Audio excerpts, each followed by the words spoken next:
Hey guys, I'm going to go and show you one of my favorite dynamic stretches for the calf muscles in the back of the lower leg. This can be really useful, particularly if you have a limitation in ankle range of motion, particularly in dorsiflexion of the ankle, perhaps due to some tension or tight tissues around the back of the lower leg. So this can be a good way to just provide some temporary relief there and get a sort of a short-term or temporary increase in tolerance to stretch in that position.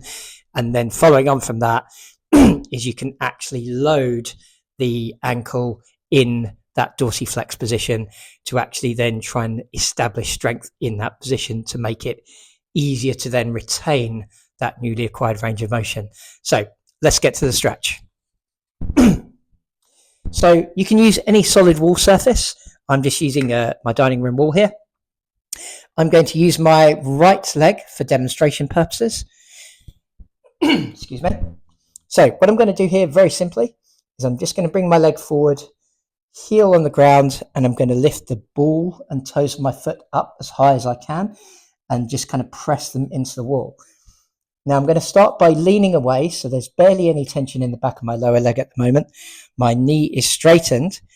And then to execute the stretch, all I'm going to do is simply lean forward towards the wall. So I'm pushing my body weight towards that wall.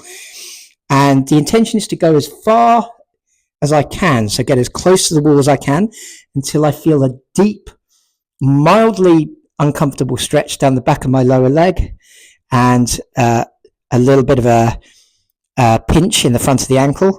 I'm going to hold that for about 2 to 3 seconds. And then I'm simply going to ease out of the stretch. And then I simply repeat that process for the prescribed repetitions. Typically, I'll do this for about 10 repetitions per side. And on the last repetition, what I tend to do is as I push in, where I find that maximally stretched position, I like to hold that position there for about 10 slow seconds on the last rep before then easing out and then just switching around and repeating the process on the other side.